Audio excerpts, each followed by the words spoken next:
Hi, Dr. Gharagozlou here from Healthier Sleep Care. I was asked what is excessive sleepiness and how is it important? So, excessive sleepiness and fatigue are different. Fatigue is a perception of lack of energy, but sleepiness is beyond that. It's when you're falling asleep, you feel sleepy, and you become inattentive. There are pauses, there are dropping of the eyelids, and it happens in a lot of different clinical scenarios. Obviously, a lot of systemic diseases can do that. For example, if somebody has multiple sclerosis or Parkinson, some neurological changes can happen in the brain that the wake centers are not working and the patient becomes sleepy.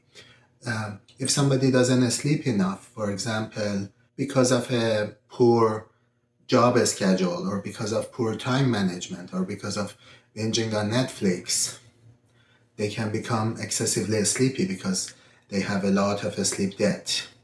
If somebody has a shift work situation that they cannot sleep on time, for example, somebody who has two kids, is a single mom who comes home at 12 a.m.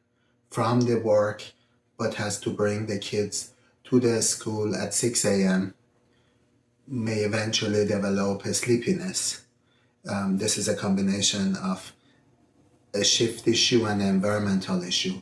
Let's say you have an apartment right in front of the airport and they don't close overnight and you keep having airplanes landing and flying out. So this person can develop a situation that he's sleep deprived and his sleep is fragmented and become excessively sleepy.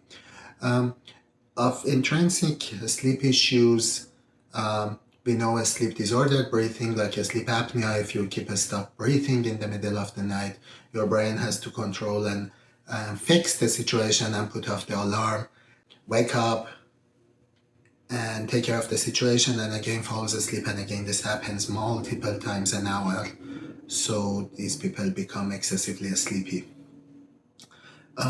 Let's say you have narcolepsy, that is a brain disease that you lose certain cells that are very important in maintenance of awakening, so you become sleepy or you cannot maintain wakefulness. All of these diseases are obviously very important by itself, and it changes the brain and the mechanisms that regulate the body through the brain.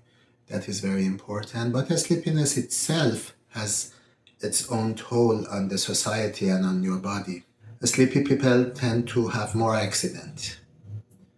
It can be car accident. Sleepy people tend to get more irritable and show less productivity. So they're not going to have a lot of friends, and they also will not get promotion. And that wouldn't be a good situation to be. Sleepy people tend to get other health issues like cancers and CHF. Also, the weight regulation in these people are going to be indirectly affected through the mechanism that caused the hypersomnia, and they gain weight. We know that it is a problem to be sleepy. It causes social problem, it causes health problem, it causes a relationship problem, and it is a symptom of something seriously wrong inside the body, and the body cannot cope correctly with it. So the cause has to be found, it has to be corrected, so the patient is not as sleepy as much as possible. There are medications for people who are sleepy to get them out of sleepiness, but these medications work best when the underlying causes are addressed, obviously. There is also tendency in different people to perceive a sleep and a sleepiness differently. Some people overrate their sleepiness, some people underreport their sleepiness.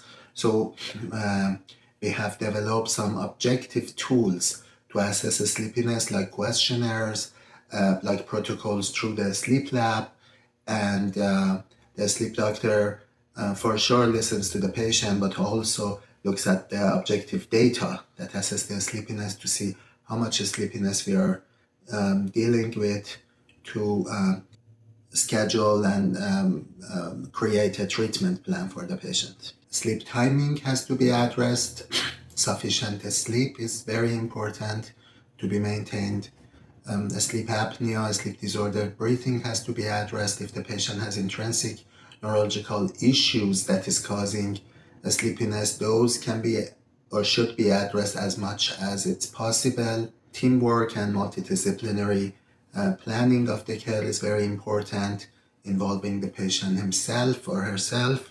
I do remember a patient who had 5, 6 admission back to back due to sleepiness and chest pain to the hospital, and had a full cardiac workup, and of course he had cardiac issues, but every time they found him falling asleep, was unarousable or was not able to wake up, and we found combination of severe sleep apnea and emphysema is causing this patient to have continual chest pains and episodes of falling asleep.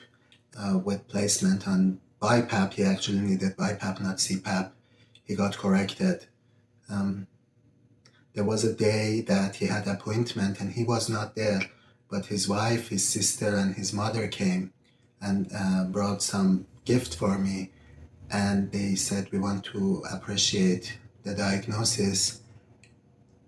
The money that we put for his funeral, we didn't need anymore. And we all went to Hawaii for a vacation, and it was a memorable vacation, and they gave me a picture in a frame of the family that I still have. I hope the symptom of sleepiness or excessive daytime sleepiness be taken more and more seriously, and we can live our life in a state of best health and best wellness. Thank you for your attention.